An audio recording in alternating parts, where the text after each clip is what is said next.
Hello everyone, back tuning into today's video. I want to take a good look at that radar picture there, because that area of heavy rain is probably going to be the last bout of heavy rain that we see across the British Isles for some considerable time. The wettest year on record, 2012, is ending quite rightly on a wet note. But as we go into the new year, like magic, it seems like someone's going to turn off the tap, and 2013 is going to start on a much drier note. And we're going to have a look at what's going on in today's video. Now, before we get on with the video, I just want to mention the advertising. There'll usually be a video ad. It'll overlay my web videos at gazwebvids.com, so please play those ads because you'll be supporting gazwebvids.com by doing that. And I want to say about Gaz Shop, you can click on the Gaz Shop button, go through to Gaz Shop and buy all your New Year sales bargains from Amazon.co.uk by just clicking through the Amazon banner at Gaz Shop, and thank you very much for doing that.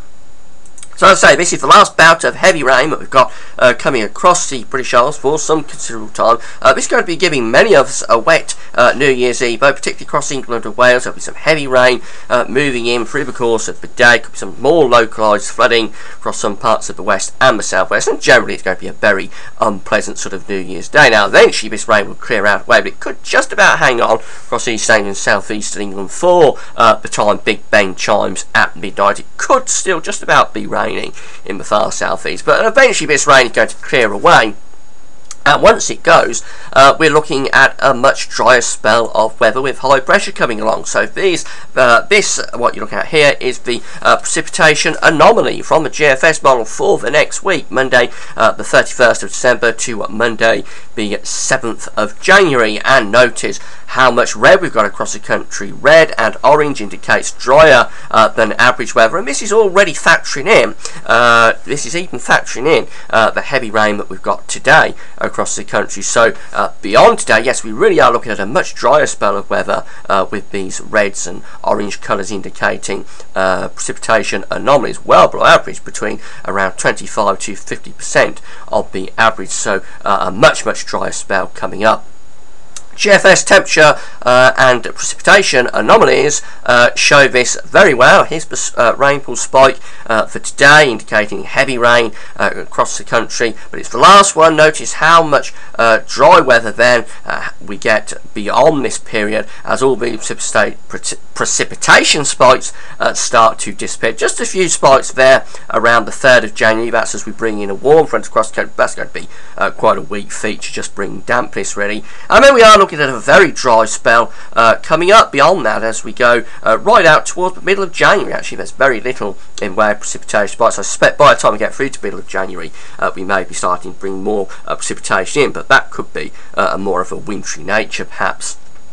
So yes, we really are going for excuse me, a very dry spell, I think, over the next week, and the temperatures are going up as well, at least in the upper atmosphere they are.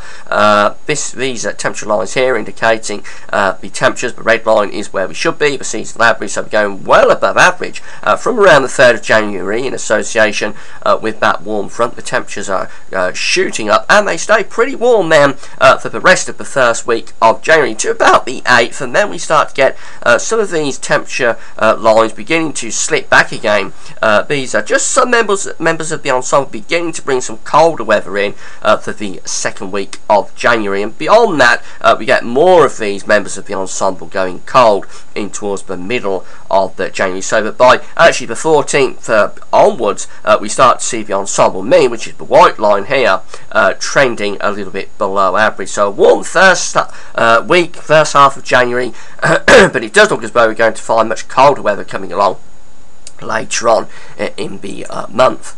Now, as we have a look at the generic charts from the GFS model, we can see that at the moment we're indicating high pressure here across the country for next weekend. This is Sunday the 6th of January. This has got a lot of warm air underneath it, but of course down on the surface it doesn't take long for that warmth to radiate away into space under high pressure. So already by this point it could be getting quite chilly, particularly at night, and particularly if we get any mist or fog forming underneath this area of high pressure. We could start to see more fog problems as we go towards the weekend.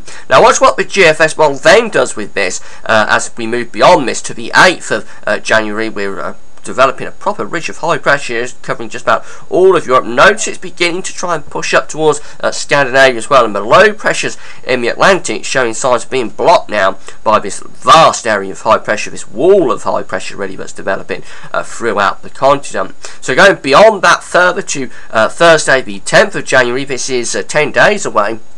But we find that high pressure then really starting to build up over Scandinavia, beginning to reach to Iceland as well. Got a proper cold blocking feature starting to develop out of that warm blocking area of high pressure. And the reason this is probably happening is because of the stratospheric warming, the sudden stratospheric warming that I was talking about in the video yesterday. It's a little bit dubious to correlate these two events too closely. You can't definitely say that this area of high pressure is building over Scandinavia because of that stratospheric warming that's going on through the first week of January. But I think really it's too much of a coincidence to say that at least this sudden stratospheric warming is not having some effect. And then beyond this, we're into proper fantasy island sort of territory, so do take this with a pinch of salt. But eventually we're going to end up with a nice blocking area of high pressure up over Greenland and Iceland. These greens and yellow colours here over Greenland, 1040 millibars, indicating a proper Greenland high there, putting down severely cold weather into much of Europe. We're getting into cold air as well, and the North Atlantic Oscillation is trending very negative with this area of low pressure over Spain and Portugal, and a jet stream digging well south into North Africa. Now that's 384 hours away. Don't take that seriously, but it shows you the sort of potential that there is when you get the kind of sudden stratospheric warming that's being predicted by the models just at the moment. And just want to have a look at the CFS on the CFS mean maximum temperature forecast coming up. CFS is the long-range model from the United States, of course. This is from the website weatherweb.net. You can find weatherweb not .net on my links page. This is the mean maximum temperature forecast for the week ending the 6th of January, so this is the coming week actually, and we see we've got a pretty mild week being forecast here across the country with temperatures very much near normal. As we go beyond this though, you'll start to see a trend for those temperatures to begin to drop off. So this is the mean maximum temperatures for the week ending the 13th of January, and we can see that we've got a little bit of cooling going on here. It is a cooler week, still quite mild in the south with mean maximum temperatures of around 7-8 degrees, but from the Midlands northwards it is beginning to cool down just a little bit. Now we go on another week and we can see that the temperatures are now starting to fall. This is the week ending the 20th of January, so this is taking us from the 13th of January to around the 20th of January. Now it's properly cold across the country with temperatures really struggling to get above freezing across many parts of the country. Going forward another week, this is taking us from the 20th of January to the 27th of January, so this is taking us to the end of the month, and now it's turning very cold, severe cold. Mean maximum temperatures here across the country below freezing for many places. Mean maximum temperatures, remember these are maximum daytime temperatures, the mean is below freezing, -2 here for the Midlands, -3 for southern Scotland. Even these coastal areas, the mean maximums by the end of January are struggling to get above freezing. And then as we go beyond this, another week into the start of February, this is taking us from the 27th of January to the 3rd of February. Look how cold it's got now. Mean maximum temperatures here through the Midlands of -3, -4 degrees. Severely cold by this point. Look how cold it is on the continent as well. Mean maximum temperatures across much of the continent really struggling to get above around -6, -7, -8. And remember, these are maximum temperatures. These aren't minimum temperatures. These are mean maximum daytime temperatures. So severely cold weather being predicted by the CFS model this morning for the end of January into the start of February. Once we get beyond that in toward the middle stages of February, it's taking us up to the 10th of February. See, the temperatures are starting to recover. We're beginning to lose the cold, and temperatures are starting to lift back up towards the average, and that's the trend then through the rest of February.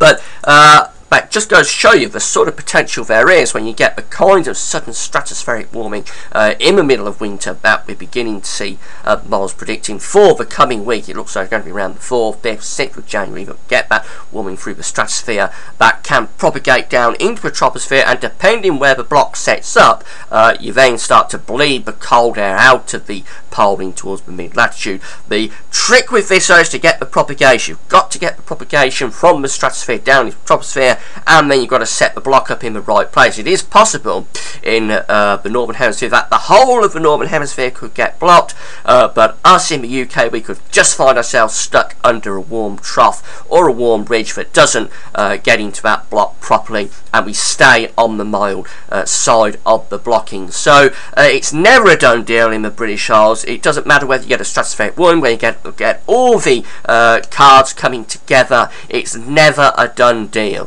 for the British Isles. So we do have to keep monitoring this, see how it develops. I'm not predicting that severe cold that the CFS model is forecasting this morning for the end of January and the start of February. I'm not forecasting that personally. That's just the potential that there is from the pattern that's beginning to emerge. But it's not a done deal. It never is for the British Isles. So we just have to keep an eye on it and see how it develops. Well, that's it. This is the last video of 2012. Thank you so much for your support during the year. It's been a very exciting year for me, launching the website and becoming hopefully a little bit of a weather forecaster that you've all been entertained by and you've enjoyed videos. I hope you have. I'll see you next year. See you in 2013. Thanks very much for your support. That's it for now. See you next year.